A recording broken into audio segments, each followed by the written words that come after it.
बिस्मिल्लाहिर्रहमानिर्रहीम। अस्सलाम वालेकुम व्यूअर्स, आप देख रहे हैं मेरा official YouTube channel physics with Mudassir Minhas और मैं मुदस्सिर मिन्हास हूँ।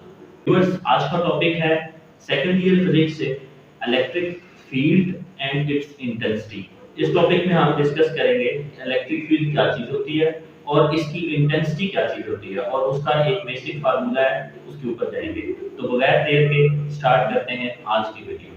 तो व्यूअर्स, चलते हैं सबसे पहले इलेक्ट्रिक फील्ड की तरफ कि इलेक्ट्रिक फील्ड क्या चीज़ होती है। तो the space around an electric charge up to which it can exert a force of attraction और repulsion on other charges is called electric field. तो असल में इलेक्ट्रिक फील्ड वो स्पेस होती है, वो जगह होती है किसी भी चार्ज के इर्द जहाँ तक वो चार्ज जो है दूसरे चार्जेस के ऊपर फोर्स ऑफ अट्रैक्शन या रिपल्शन फील करवा सकता है। जैसे कि आपको मैं ग्रेविटेशनल फील्ड की मिसाल दूं तो हमारी ज़मीन एक मैस रखती है और इसके इर्द गिर्द एक ऐसा इलाका है जहां तक ये चीज़ों को अपनी तरफ अट्रैक्ट कर सकती है।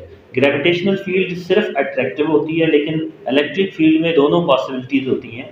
या तो चार्जेस को अट्रैक्ट भी करवाया जा सकता है, रिपेल भी करवाया जा सकता है। ये हम आगे देखेंगे कि कब चार्ज अट्रैक्ट होता है और कब रिपेल होता है। अब अगर हम बात करें कि हम इस इलेक्ट्रिक फील्ड को कि कहाँ तक ये इसकी एक्सटेंट है, ये कहाँ तक फैली हुई है एक चार्ज के इर्द गिर्द, तो हम कोई हाथ लगा के नहीं चेक कर सकते, किसी चीज़ को रख के चेक नहीं कर सकते। इसके लिए we need a test charge. हमें कोई ना कोई टेस्ट चार्ज ज़रूरत होता है और ये टेस्ट चार्ज की ज़रूरत हम किस तरह पूरी करते हैं। The purpose is served by placing a test charge q not near the central charge. हम एक टेस्ट चार्ज है जिसके अपना जो मैग्नीट्यूड होता है वो +1 कूलम होता है, जैसे कि ये फिगर में दिखाया गया है। मैं चाहता हूँ ये सेंट्रल चार्ज क्यू की एक इलेक्ट्रिक फील्ड देखने के लिए कि किस जगह पे इसकी इलेक्ट्रिक फील्ड मौजूद है। तो अगर व्यूवर्स मैं अपने ये टेस्ट चार्ज को बाहर रखूँगा जिस जगह पे ये प्लेस हुआ है, तो ये टेस्ट चार्ज जो है अपनी जगह पे ही रहेगा, कहीं नहीं जाएगा, जो ये शो करेगा कि ये इसकी फील्ड से बाहर है।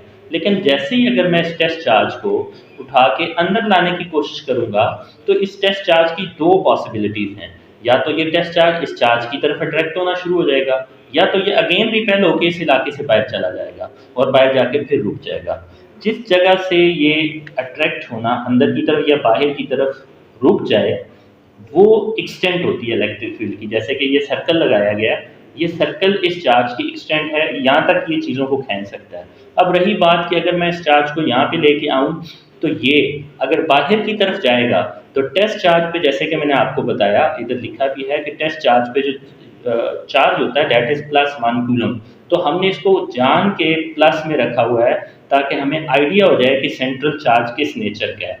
अगर ये टेस्ट चार्ज बाहर की तरफ जाता है तो इसका मतलब है सेंटर में पॉजिटिव चार्ज है, क्योंकि पॉजिटिव पॉजिटिव को ही रिपेल कर सकता है।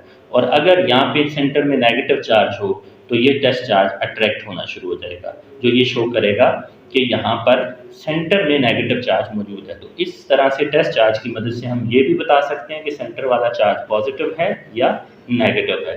तो दो तरह की, और दूसरी हम ये बता सकते हैं कि इस चार्ज की फील्ड कहाँ तक फैली हुई है, इसकी एक्सटेंट कहाँ तक है। तो फिर मैं समझता हूँ व्यूवर्स अब आपको इलेक्ट्रिक फील्ड के बारे में पता चल चुका होगा कि इलेक्ट्रिक फील्ड क्या चीज़ होती है, और टेस्ट चार्ज के बारे में भी आपको आइडिया होगा कि इसको +1 कूलम क्यों लेते हैं।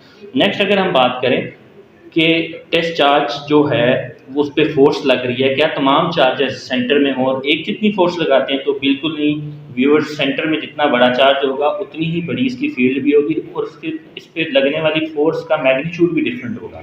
लिहाजा अगर हम इलेक्ट्रिक इंटेंसिटी की बात करें तो इलेक्ट्रिक इंटेंसिटी से मुराद होता है इलेक्ट्रिक फील्ड की ताकत। The strength of the electric field at a point is called electric intensity.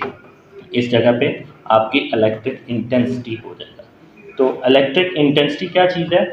ताकत को कहते हैं किसी भी पॉइंट पर, और ये पॉइंट टू पॉइंट चेंज होती रहती है। लेकिन इसकी अगर हम क्वांटिटेटिव डेफिनेशन देखें तो वो है electric intensity is equal to force applied on a unit positive charge. जब हम इस क्यू नॉट को फील्ड के अंदर लेके आते हैं तो ये क्यू नॉट पे ये सेंट्रल चार्ज कितनी फोर्स एक्सर्ट करता है उसको हम इलेक्ट्रिक इंटेंसिटी कहते हैं। तो इसी डेफिनेशन से इसका फार्मूला है E is equal to F over q not. यहाँ पर E जो है वो इलेक्ट्रिक इंटेंसिटी है, F जो है वो फोर्स है जो चार्ज पे लगती है, और क्यू नॉट जो है वो आपके पास टेस्ट चार्ज का मैग्नीट्यूड। अब अगर हम बात करें तो हमारे पास जो कूलम लॉ है उसकी मदद से हम दो चार्जेस के दरमियान में फोर्स फाइंड करते हैं। इलेक्ट्रोस्टैटिक फोर्स, दो चार्जेस, अगर एक चार्ज Q1 हो दूसरा Q2 हो, तो ये फार्मूले से हम, जैसे कि कूलम लॉ में हम लोगों ने पढ़ा हुआ है कि ये इसके बराबर होता है 1/4 पाई एप्सिलॉन नॉट। इसमें एप्सिलॉन नॉट एक कांस्टेंट है और आर दोनों चार्जेस के दरमियान फासले को कहते हैं। यहाँ हमारी एग्जांपल में Q1 हमारा Q है और Q2 हमारा Q0 है, लिहाजा हम Q1 की जगह Q और Q2 की जगह Q0 लिखेंगे। हम इस f की वैल्यू को यहाँ बिटवीन 1 में पुट करते हैं तो हमारे पास E का आंसर आ जाता है, E is equal to 1/4 pi epsilon not Q/r²।